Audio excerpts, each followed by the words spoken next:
Welcome दोस्तों हमारे YouTube channel ज्ञान विद्या पर। आज की क्लास में हम पाठ एक वास्तविक संख्या के प्रश्नावली 1.2 को आज हम बहुत ही आसान भाषा में आपको हम समझाने का प्रयास करेंगे कि आपको एक ही बार में समझ में आ जाए। तो उससे पहले अगर आप हमारे YouTube चैनल पर नए हो तो चैनल को सब्सक्राइब कर लेना, ताकि हम जैसे ही वीडियो डालें उसका नोटिफिकेशन आप तक तुरंत पहुंचे। तो चलिए बिना देरी किए हुए मैं आपको यहाँ पर समझाने का प्रयास करते हैं।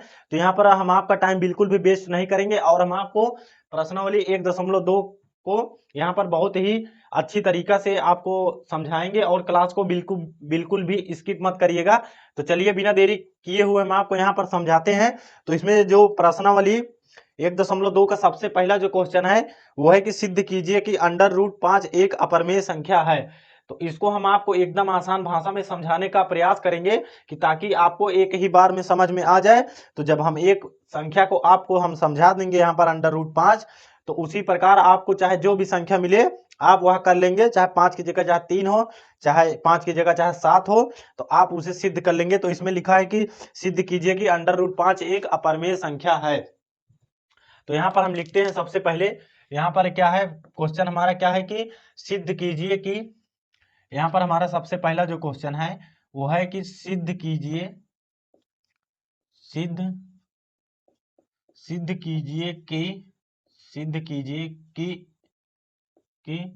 √5 एक अपरिमेय संख्या है। √5 एक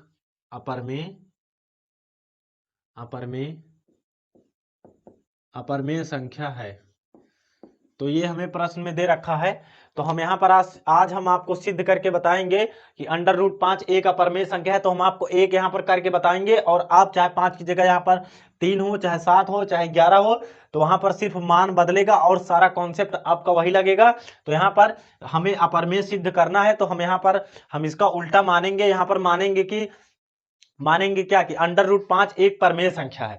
तो यहाँ पर आप बहुत ध्यान से समझिए, हम आपको एकदम आसान भाषा में समझाने का प्रयास करेंगे ताकि आपको एक ही बार में समझ में आ जाए। और यहाँ पर देखिए सबसे पहला काम हम यहाँ पर मानेंगे कि माना, क्योंकि हमें अपरिमेय संख्या सिद्ध करना है तो इसका हम विपरीत यहाँ पर लेके चलेंगे। तो यहाँ पर सबसे पहले लिखेंगे कि आप माना, यहाँ पर लिखेंगे कि माना √5 एक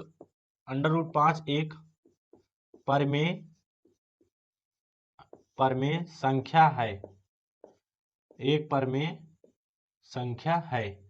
तो इतना जब आप मान लोगे तो आप परिमेय संख्या की जो है परिभाषा जानते हो कि परिमेय संख्या उसे कहते हैं जिसे हम P/Q के रूप में लिख सकें, परंतु Q बराबर हमारा 0 नहीं होना चाहिए। तो ये आप लोग जानते हो यहाँ पर। तो यहाँ पर हम वही काम करेंगे क्योंकि परिमेय संख्या की जो परिभाषा होती है वो आप लोग जानते हो। तो यहाँ पर लिखेंगे कि √5 बराबर P/Q। आप चाहे यहाँ पर A/Q चाहे X/Y, आप यहाँ पर अचर पद कुछ भी लिख सकते हो, आपको कोई प्रॉब्लम नहीं है। और बस आपको यहाँ पर लिख देना है कि जो ये P/Q है ये है क्या, बस उसी को आप यहाँ पर लिख देना है कि जहां आपको लिख देना है जहां PQ एक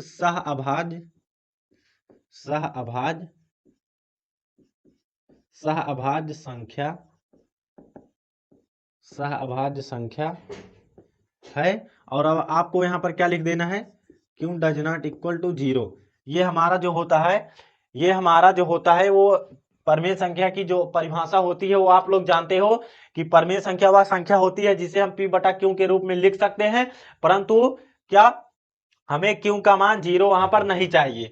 आप लोग इतना जानते हो। तो वहां पर बस यहाँ पर आप ध्यान से समझिए, आपको एकदम आसान भाषा में हम समझाएंगे ताकि आपको एक ही बार में समझ में आ जाए। तो आप यहाँ पर समझिए, तो आपको जब एक बार आप कोशिश करेंगे लगाने का तो आपको आ जाएगा। तो यहाँ पर सबसे पहले देखिए, जहां PQ एक सहअभाज्य संख्या है, Q does not equal to 0, मतलब कि Q 0 के बराबर नहीं होना चाहिए। यदि Q 0 के बराबर हो गया तो वो हमारी परिमेय संख्या नहीं कहलाएगी। अब यहाँ पर देखिए कि क्या होगा। यहाँ पर हम इसको बटा में 1 लिख सकते हैं, यहाँ पर बटा में हम 1 लिख सकते हैं। तो यहाँ पर देखिए, जब इसको हम बटा में 1 लिख सकते हैं यहाँ पर, तो इसका इसमें गुणा होगा और इसका इसमें गुणा होगा, ये आप जानते हो। तो इसी का यहाँ पर हम तिर्यक गुणा कर देंगे। तो यहाँ पर देखिए हमें क्या प्राप्त होगा, यहाँ पर हम बराबर का चिन्ह लगाएंगे, उसके बाद इसका इसमें गुणा करेंगे तो √5Q हो जाएगा। √5Q बराबर P का 1 में गुणा होगा तो 1 मतलब किसी भी संख्या में अगर ये 1 से गुणा होता है तो वह वही संख्या रह जाती है। अब यहाँ पर देखिए, अब इसका दोनों पक्षों का हम वर्ग करेंगे, क्योंकि हमें यहाँ पर देखिए, यहाँ पर दोनों पक्षों का हम वर्ग करेंगे। क्यों वर्ग करेंगे? क्योंकि हमें जो है ये अंडर रूट को हटाना है। यदि हमें अंडर रूट को हटाना है तो हमें दोनों पक्षों का वर्ग करना होगा, तभी यहाँ पर अंडर रूट हटेगा, नहीं तो अंडर रूट हट नहीं सकता है। तो यहाँ पर वही काम हम करेंगे, यहाँ पर लिखेंगे कि दोनों पक्षों का वर्ग करने पर। तो आप यहाँ पर एक एक स्टेप वाइज समझते चलिए, तो आपको एकदम आसान भाषा में, जब आप इसका 2-3 बार प्रैक्टिस कर लेंगे तो आपको एकदम आसान लगेगा ये। तो यहाँ पर हम लिखेंगे कि इसका दोनों पक्षों का वर्ग करने पर, यहाँ लिखेंगे दोनों पक्षों का वर्ग, दोनों पक्षों का वर्ग करने पर। अब यहाँ पर देखिए, जब हम दोनों पक्षों का वर्ग कर देंगे तो यहाँ पर देखिए क्या हो जाएगा, यहाँ पर देखिए, यहाँ पर पहले हम एक बार वैसे लिख देते हैं, क्यों का होल स्क्वायर बराबर पी का होल स्क्वायर। अब यहाँ पर देखिए इतना हो जाएगा कि नहीं, तो यहाँ पर देखिए स्क्वायर से तो अंडर रूट यहाँ पर कट जाएगा, परंतु क्यों पर, क्योंकि यहाँ पर देखिए 2 अंक लिखा है, मतलब 2 पद हैं यहाँ पर, तो यहाँ पर एक स्क्वायर से तो अंडर रूट हमारा जो है कट जाएगा, परंतु क्यों पर हमारा स्क्वायर लग जाएगा यहाँ पर। तो यहाँ पर क्या होगा, 5 क्यू स्क्वायर हो जाएगा, और यहाँ पर पी स्क्वायर, क्योंकि यहाँ पर कुछ नहीं है तो पी स्क्वायर हो जाएगा। इसको आप समीकरण 1 मान लोगे। अब यहाँ पर देखिए आप इतना लिख लिए होगे, तो आप एक कॉपी पेन लेके बैठिएगा तो लिखते चलिएगा, तो हम आपको एकदम आसान भाषा में समझाएंगे ताकि आपके एकदम समझ में आ जाए। तो चलिए हम इसको मिटाते हैं और इसको आप लिखते चलिएगा ऐसे, ताकि आपके समझ में आ जाए। तो यहाँ पर देखिए, इसको हम यहाँ पर मिटाते हैं। तो यहाँ पर जब हम मिटाएंगे इसको, तो यहाँ पर देखिए, यहाँ पर हम इसको मिटाते हैं। उसके बाद देखिए, यहाँ पर आप लोगों ने यहाँ पर क्या किया कि दोनों पक्षों का वर्ग किया। उसके बाद आपने यहाँ पर क्या किया कि दोनों पक्षों का वर्ग करने के बाद आपको इतना प्राप्त हुआ। अब देखिए ये बटे में है तो नीचे जाएगा तो किसमें हो जाएगा, भाग में हो जाएगा। तो वही काम हम यहाँ पर करेंगे। तो यहाँ पर क्या लिखेंगे कि क्यू स्क्वायर बराबर पी स्क्वायर बटे 5। अब देखिए इसका क्या मतलब है, इसका ये मतलब है क्यू स्क्वायर बटे पी स्क्वायर बटे 5। अब यहाँ पर देखिए, यहाँ पर हम लिखेंगे कि यदि क्या लिखेंगे कि यदि पी स्क्वायर 5 से विभाज्य है तो पी भी 5 से विभाज्य होगा। तो जब एक बार आप इसको समझ जाएंगे तो आपको दूसरा जो है लगाने में बहुत आसानी होगी। तो चलिए हम यहाँ पर लिखते हैं कि यदि पी स्क्वायर 5 से विभाज्य है तो पी भी 5 से विभाज्य होगा। वही हम यहाँ कॉन्सेप्ट को लिखते हैं, यहाँ पर लिखें चूंकि पी स्क्वायर 5 से विभाज्य है तो पी भी 5 से विभाज्य होगा। अब यहाँ पर देखिए आप इसको मानोगे ए। तो मुझे उम्मीद है कि आप लोगों को यह समझ में आ गया होगा कि हमने यहाँ पर क्या किया। हमने यही लिखा कि यदि पी स्क्वायर 5 से विभाज्य है तो पी भी 5 से विभाज्य होगा। तो हमने इतना यहाँ पर किया है। अब यहाँ पर हम फिर लिखेंगे कि माना पी बराबर 5x। आप चाहे यहाँ पर x मानिए चाहे m मानिए, मतलब कोई भी अचर पद यहाँ पर आप मान सकते हैं। तो यहाँ पर देखिए आपको लिखना होगा कि जहां x बराबर कोई धन पूर्णांक, यहाँ पर देखिए आपको लिखना होगा कि जहां x बराबर कोई धन पूर्णांक। तो यहाँ पर देखिए, अब यहाँ पर हम इसका पुनः क्या करेंगे, पुनः इसका हम वर्ग करेंगे दोनों पक्षों का। क्यों वर्ग करेंगे आप ये भी जान लीजिए कि हमें पी स्क्वायर लाना है। तो जब यहाँ से पी स्क्वायर आ जाएगा तो देखिए यहाँ पर पी स्क्वायर बराबर क्या लिखा कि 5 क्यू स्क्वायर, वही मान हम यहाँ पर रखेंगे। तो यहाँ पर देखिए, यहाँ पर हम लिखेंगे कि पुनः दोनों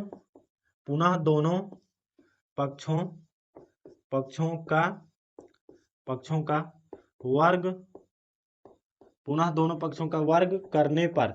अब यहाँ पर देखिए, जब हमने लिख दिया कि पुनः दोनों पक्षों का वर्ग करने पर, तो यहाँ से आपको क्या प्राप्त हो जाएगा, पी स्क्वायर बराबर 25x स्क्वायर। अब आपके यह समझ में आया कि नहीं 25 कैसे आया, क्योंकि यहाँ पर मान लीजिए कि यहाँ पर स्क्वायर लगा है, ऐसे तो स्क्वायर होगा, तो यहाँ पर देखिए एक बार इसका स्क्वायर होगा तो 25 हो जाएगा, और इसका जब एक्स का हम 2 बार गुणा करेंगे तो क्या हो जाएगा, एक्स स्क्वायर हो जाएगा।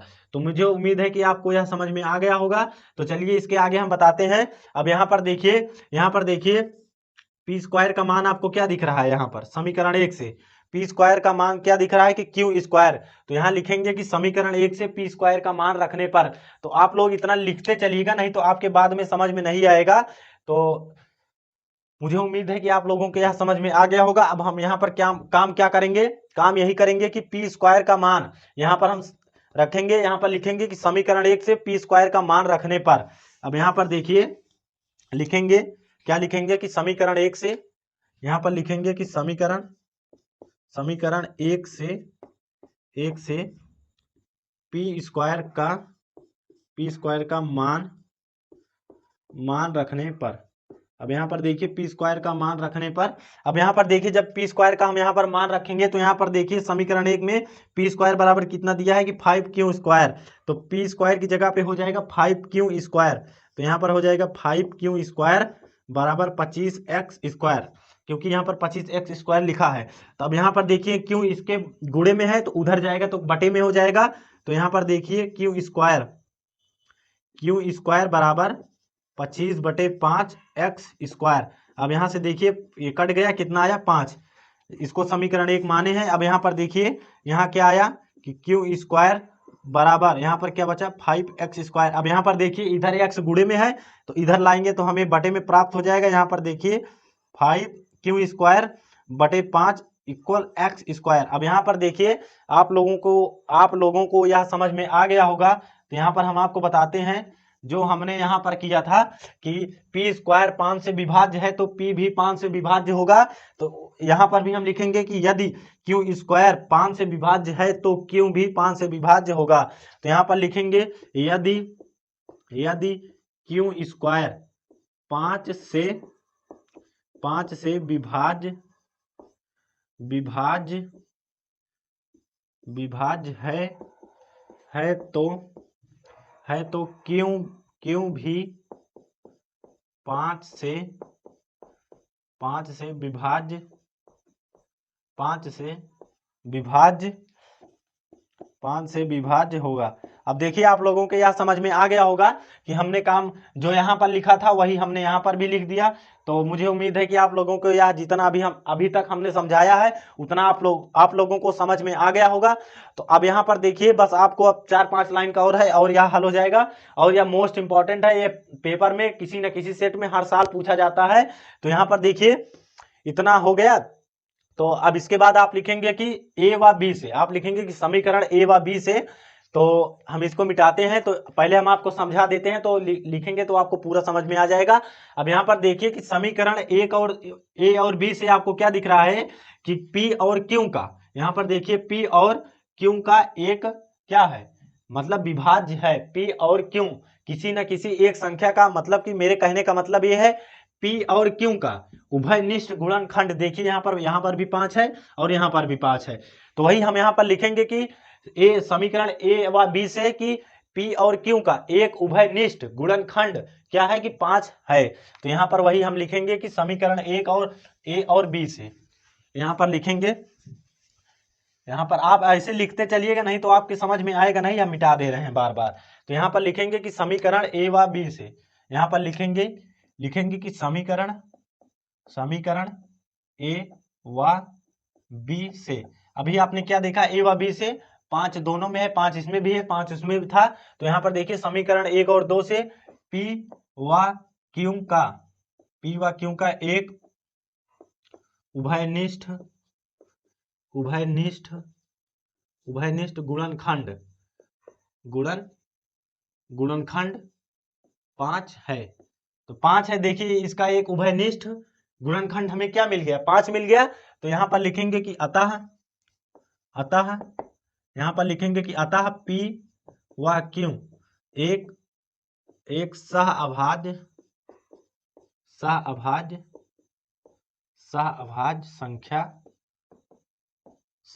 संख्या नहीं है।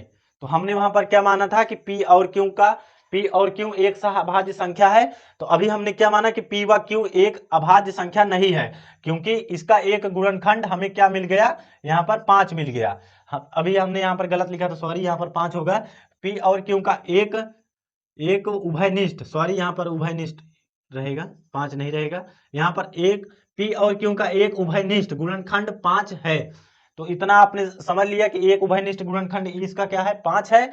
तो अतः P और Q एक सहअभाज्य संख्या नहीं है। तो यह जो हमने वहां पर क्या माना था, हमने उसका उल्टा माना था। तो हमें यहाँ पर आप लिखेंगे कि जो हम यह विरोधाभास हमारी गलत अवधारणा के कारण प्राप्त हुआ है, क्योंकि हमने वहां पर गलत माना था इसीलिए। तो यहाँ पर देखिए लिखेंगे कि यह विरोधाभास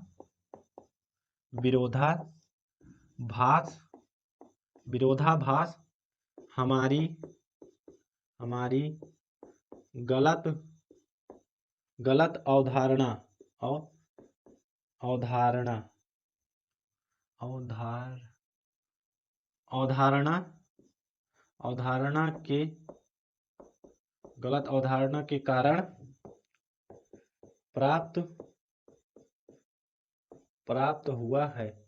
तो यहां से आप देखिए कि यह हमारी गलत अवधारणा के कारण प्राप्त हुआ है। तो यहाँ पर लिखेंगे कि जब हमारी यह गलत अवधारणा के कारण प्राप्त हुआ है, तो यहाँ पर लिखेंगे कि यह विरोधाभास हमारी गलत अवधारणा के कारण प्राप्त हुआ है। इसीलिए अंडर रूट 5 एक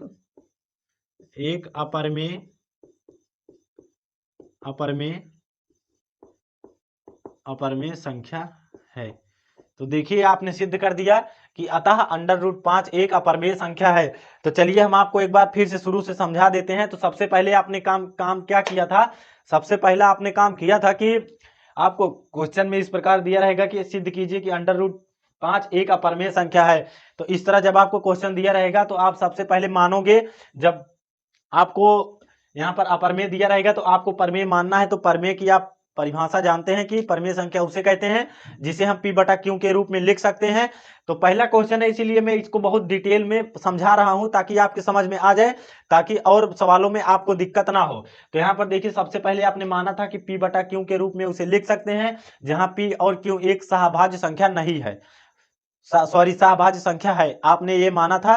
तो आपने वहां पर क्या किया था, उसका गुणा किया था, फिर उसके बाद दोनों पक्षों का वहां पर आपने वर्ग किया था। दोनों पक्षों का वर्ग करने के बाद आपने लिखा था कि P यदि P स्क्वायर 5 से विभाज्य है तो P भी 5 से विभाज्य होगा। फिर वहां पर आपने माना था कि फिर मानेंगे कि P बराबर 5x, जहां x कोई धन पूर्णांक है, आपने इतना माना था। उसके बाद आपने फिर क्या किया था कि पुनः दोनों पक्षों का आपने फिर वहां वर्ग किया था। जब दोनों पक्षों का आपने वहां पर वर्ग किया था तो उसके बाद आपने क्या किया था कि वहां पर P स्क्वायर आ गया था। तो P स्क्वायर का मान आपने समीकरण एक में आपने क्या माना था कि P स्क्वायर बराबर 5Q स्क्वायर। तो यहाँ पर जब आपने स्क्वायर किया था तो 5Q स्क्वायर, वहां पर P स्क्वायर की जगह पे आपने क्या रख दिया, 5Q स्क्वायर। तो जब 5Q स्क्वायर 5 में गुणे में था तो वहां पर जाके क्या हो गया था, बटे में हो गया था। तो वहां पर बटे में हो गया था। तो उसके बाद आपने वहां काट दिया था, 5 5 25, वहां पर 5 आया था तो 5 उधर गुणे में था तो इधर आया तो बटे में हो गया था। उसके बाद आपने फिर वही काम किया था जो वहां लिखा था। फिर आपने लिखा था कि यदि Q स्क्वायर 5 से विभाज्य है तो Q भी 5 से विभाज्य होगा, इसको आपने B माना था। उसके बाद A व B से P व Q का एक उभयनिष्ठ गुणनखंड क्या है, 5 है। अतः P व Q एक सहभाज्य संख्या नहीं है। तो आपने वहां पर माना था है, यहाँ पर क्या आ गया कि नहीं है। तो यह विरोधाभास हमारी गलत अवधारणा के कारण प्राप्त हुआ है, इसीलिए अंडर रूट 5 एक अपरमेय संख्या है। तो देख लीजिए कि मुझे एकदम एक एक स्टेप मुझे रटा है। तो इसी कारण जब आप 4-5 सवाल को इस प्रकार लगा लेते हैं तो आपको एक एक स्टेप वहां पर रट उठेगा। बस जैसे अभी मान लीजिए कि सिद्ध कीजिए कि अंडर रूट 3 एक अपरमेय संख्या है, तो वहां पर 5 की जगह 3 हो जाएगा। बाकी सेम प्रोसेस जो हमने इसमें किया है आप लोग उसमें कीजिएगा। तो यहाँ पर देखिए पहला सवाल हमने एकदम आसान भाषा में आपको समझा दिया। उसके बाद यहाँ पर देखिए जो दूसरा सवाल है वो है, तो हम आपको बताते हैं दूसरा सवाल। मान लीजिए कि आपको अभी तो सिंगल संख्या में मिली अंडर रूट 3 अंडर रूट 5, मान लीजिए कि आपको लिखा रहे कि 3 + 2 अंडर रूट 5, तो आप लोग कैसे करोगे। तो वहां पर देखिए, तो वहां पर दूसरा सवाल यही है हमारा। दूसरा सवाल क्या है कि सिद्ध कीजिए कि सिद्ध कीजिए सिद्ध कीजिए कि सिद्ध कीजिए कि 3 + 2 √5 एक अपरमेय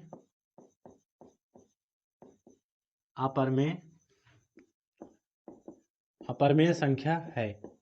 अब यहाँ पर देख लीजिए, आपको मान लीजिए अभी तक तो आपने वहां सिंगल ही किया था। अब मान लीजिए आपको जब इस तरफ मिल जाए तो आप जैसे हमने उसमें 2 लाइन बताया था उसी प्रकार आप इसमें भी करोगे, आप मानोगे कि यह एक परमेय संख्या है। तो चलिए हम आपको बताते हैं। यहाँ पर आप लिखोगे सबसे पहले माना क्या लिखोगे कि 3 + 2 √5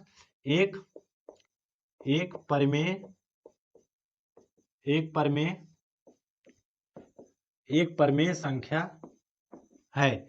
आपने मान लिया कि यह एक परमेय संख्या है। तो जब यह परमेय संख्या है तो आप इसे P/Q के रूप में लिख सकते हैं। तो P/Q के रूप में हमने ये देखिए लिख दिया, और आपको ब्रैकेट में लिख देना जो अभी आपने लिखा था कि जहां PQ एक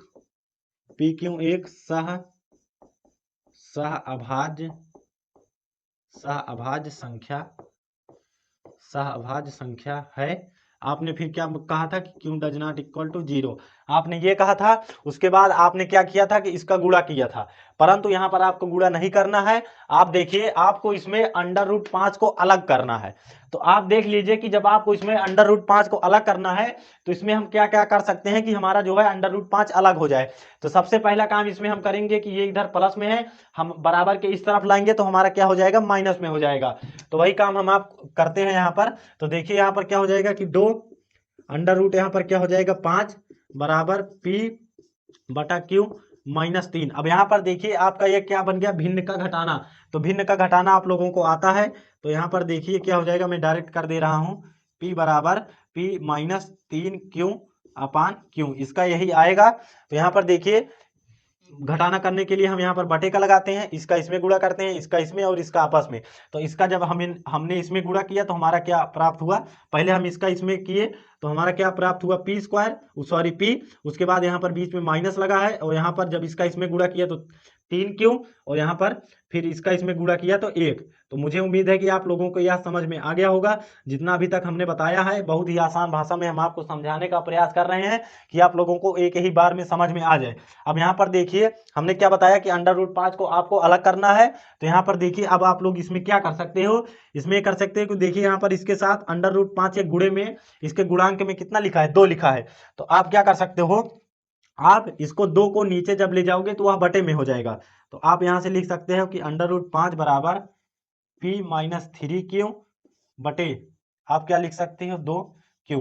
अब यहाँ पर देखिए आपको क्या दिख रहा है, यहाँ पर देखिए कि हमने √5 को यहाँ पर अलग कर दिया। जब आपने √5 को आपने अलग कर दिया तो देखिए यहाँ पर क्या हो गया कि ये तो अपरमेय संख्या है और ये तो P/Q के रूप में लिखा है, ये तो परमेय संख्या है। परंतु आप लोग क्या जानते हो कि परमेय संख्या अपरमेय संख्या की कभी बराबर हो ही नहीं सकती। तो यहाँ पर देखिए तो बराबर आ गया। तो हम यहाँ पर लिखेंगे कि यहाँ पर क्या लिखेंगे कि परमेय संख्या, यहाँ पर क्या लिखेंगे कि परमेय संख्या बराबर है अपरमेय संख्या के, बराबर है किसके, अपरमेय संख्या के। तो देखिए ये परमेय संख्या और अपरमेय संख्या के बराबर हो गई। परंतु आप लोग क्या जानते हो कि परमेय संख्या बराबर नहीं होती है अपरमेय संख्या के। तो आप यहाँ लिखेंगे कि परंतु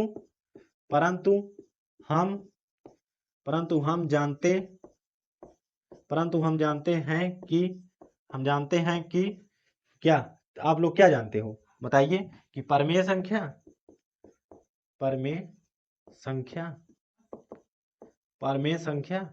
बराबर नहीं होती है किसके, अपरमेय संख्या के, बराबर नहीं होती है अपरमेय संख्या के बराबर नहीं होती है। आप लोग यही जानते हो कि परंतु हम जानते हैं कि परमेय संख्या बराबर नहीं होती है अपरमेय संख्या के। तो आपको जितना √ अकेले में रहेगा तो आपको वहां पर ज्यादा लिखना होगा। परंतु अगर इस प्रकार मिल गया तो आपको यहाँ पर थोड़ा सा सॉल्व करके यही जो हम बता रहे हैं यही इतना आप लिख दोगे तो आपको यह 2 नंबर में यदि आता है तो आपको 2 नंबर वहां पर पक्का हो जाएगा।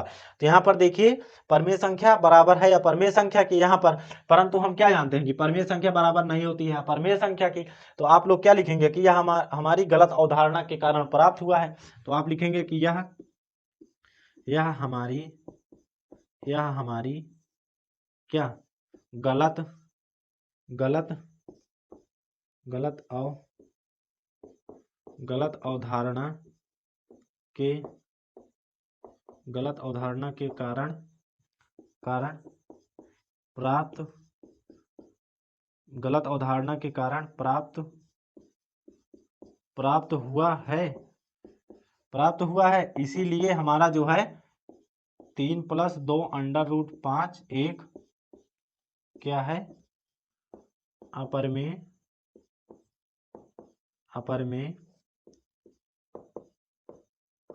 संख्या है।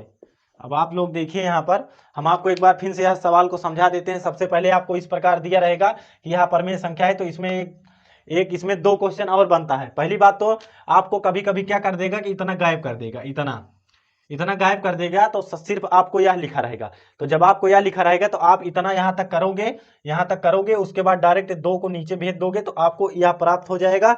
तो इसके बाद आप डायरेक्ट लिख देना। उसके बाद कभी कभी क्या करेगा कि आपको इसमें क्या करेगा कि आपको यह बटे में भी दे सकता है। मतलब कि जैसे यहाँ पर माइनस का चिन्ह दे सकता है, प्लस का चिन्ह दे सकता है, यहाँ पर माइनस भी तो हो सकता है, जैसे प्लस है तो जब वहां पर माइनस होगा तो यहाँ पर क्या हो जाएगा, प्लस हो जाएगा। यहाँ पर प्लस है तो यहाँ पर माइनस हो जाएगा।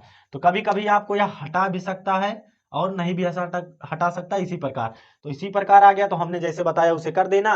अगर इस प्रकार आ गया तो अभी हमने जैसे समझाया वैसे आप कर देना। तो यहाँ पर देखिए मान लेना यह परिमेय संख्या है, इसे P/Q के रूप में लिख सकते हैं, जहाँ P और Q सहभाज्य संख्या, Q डज नॉट इक्वल 0। तो हमने जैसे आपको यहाँ हल करना आता है तो आप वैसे हल करके ऐसे लिख दीजिएगा, तो आपको वह 4 नंबर यहाँ पर पक्का हो जाएगा। तो एक सवाल इसमें बचता है कि बटे वाला। कभी कभी यहाँ पर क्या होगा कि ये नहीं रहेगा, सिर्फ 3+√5, कभी कभी ये भी आ जाता है। तो यहाँ पर आपको कुछ नहीं करना होता है, डायरेक्ट उस तरफ ले जाके माइनस करके उसका नीचे का जो है हर बराबर करके हम डायरेक्ट आप करके ऐसे लिख देना, तो आपके वो भी समझ में आ जाएगा। तो यहाँ पर एक आता है बटे वाला, तो चलिए हम आपको बटे वाला समझा देते हैं यहाँ पर कि बटे वाला कैसे होता है।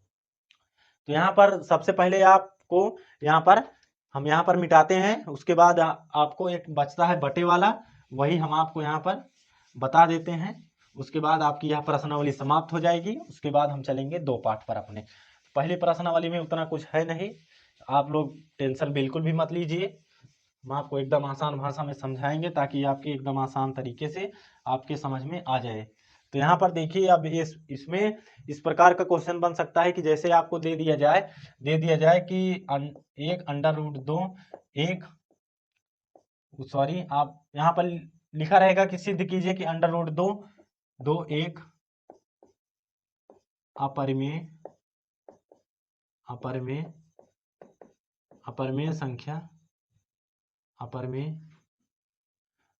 संख्या है। तो इसमें आपको कुछ नहीं करना है, इसमें आपको देखना है, इसमें सबसे पहले आपको क्या देखना है कि इसी √2 से आपको ऊपर नीचे गुणा कर देना है। आप क्या करेंगे, इसी √2 से आपको ऊपर नीचे गुणा कर देना है। तो यहाँ पर देखिए कि आप लोग पहले इसको मानोगे क्या कि √2 एक क्या है कि एक अपरिमेय संख्या है, 1/√2 एक अपरिमेय संख्या है। तो यहाँ पर लिखेंगे कि √2 एक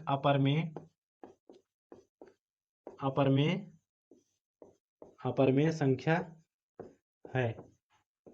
सॉरी, यहाँ पर परमेय रहेगा। तो आप लोग वहां लिख लीजिएगा, जैसे हमने बताया था कि जब ये परमेय संख्या है तो इसे हम P/Q के रूप में लिख सकते हैं। यहाँ पर P/Q के रूप में लिख सकते हैं। तो आप लोग यहाँ लिख दीजिए कि जहां P व Q एक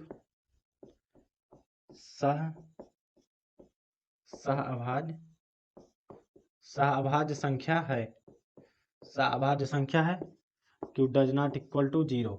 आप लोग इतना लिख दीजिएगा, Q does not equal to 0। अब यहाँ पर देखिए आपको हमने जैसे बताया था, क्या बताया था कि इसका इसमें गुणा होगा, इसका इसमें गुणा होगा। तो आप वहां कर लीजिएगा, क्या करेंगे कि Q बराबर क्या हो जाएगा यहाँ पर √2 Q। आपको यहाँ मिल गया कि नहीं, √2 सॉरी, यहाँ पर √2 P रहेगा, √2 P रहेगा यहाँ पर। अब आपको देखिए जब यहाँ पर √2 P मिल गया, तो अब आपको यहाँ पर क्या करना है कि जब आपको अंडर रूट 2 पी मिल गया यहाँ पर, तो आपको देखिए यहाँ पर जब हमें अंडर रूट 2 को अलग करना है, हमने आपको फिर बताया था कि आपको अंडर रूट 2 को यहाँ पर अलग करना है। तो जब अंडर रूट 2 को आप यहाँ पर अलग करोगे तो यहाँ पर आपको क्या प्राप्त हो, क्यू बटा पी बराबर अंडर रूट 2। अब यहाँ पर देखिए ये कैसा मिल गया आपको, ये कैसा मिल गया, जो हमने पहले सवाल में बताया था कि अंडर रूट 5 को सिद्ध कीजिए कि अंडर रूट 5 एक अपरिमेय संख्या है। तो आपने क्या लिखा था कि माना अंडर रूट 5 एक परिमेय संख्या है, तो जहां अंडर रूट 5 बराबर पी बटा क्यू। तो यहाँ पर देखिए, अब यहाँ पर देखिए आपको क्या प्राप्त हो गया कि अब आपको वही चीज यहाँ पर प्राप्त हो गई। अब जान लीजिए कि इसका मतलब कि आपको इसमें यह सिद्ध करना है कि अंडर रूट 2 एक अपरिमेय संख्या है। अब आपको यह सिद्ध करना है, तो जो अंडर रूट 5 वाले में आपने प्रोसेस लगाया था, सेम वही प्रोसेस आप लोग यहां से कर लेना। उसके बाद आपका जो है वही प्रोसेस कर लेना। सबसे पहले इसमें बटे वाले में आप देखिए, बटे वाले में आप इतना दिया रहेगा कि सिद्ध कीजिए अंडर रूट 1 बटे अंडर रूट 2, या आपको यहाँ भी कोई संख्या दे सकता है 2 बटे 4 बटे 5 बटे कि एक अपरिमेय संख्या है। तो सबसे पहले आप मानोगे कि यह एक परिमेय संख्या है। आप ऐसे करने के बाद यहाँ लिखोगे कि जहां पी व क्यू एक सहभाज्य संख्या है, क्यू डज नॉट इक्वल 0, तो यहाँ पर आप इसका तिर्यक गुणा कर दोगे। गुणा करने के बाद आपको इस प्रकार प्राप्त हो जाएगा। जब इस प्रकार आपको प्राप्त हो जाएगा, तो जो आपने पहले सवाल में जो लगाया था कि सिद्ध कीजिए अंडर रूट 5 वाले में, वैसे ही सेम प्रोसेस आप लोग यहाँ से लगाते चलिएगा। पुनः जब फिर यहाँ देखिए, फिर इसका जब गुणा करेंगे तो यहाँ पर देखिए क्या हो जाएगा कि दोनों पक्षों का हम पुनः फिर वर्ग करेंगे। जब दोनों पक्षों का वर्ग करेंगे तो यहाँ पर हमें पी स्क्वायर बराबर हमें यहाँ से अंडर रूट हटाना है। तो वही सेम प्रोसेस जब आप लोग यहाँ पर करोगे तो आप लोगों को वही जब उतना कर लेना, तो आप लोगों को फिर सिद्ध हो जाएगा आप लोगों को कि अंडर रूट 2 एक अपरिमेय संख्या है। तो आप लोग मुझे कमेंट में जरूर करके बताना कि इसका आपने कर लिया कि नहीं। तो मुझे कमेंट में जरूर बताना कि आप लोगों ने यह कर लिया कि नहीं। तो आज के लिए इतना ही, और हम मिलते हैं अपने अगली क्लास में। तो कमेंट में जरूर बताना कि आप लोगों को यह सवाल कैसा लगा। तो हमारे सेशन को लाइक कर देना। जय हिंद, जय भारत।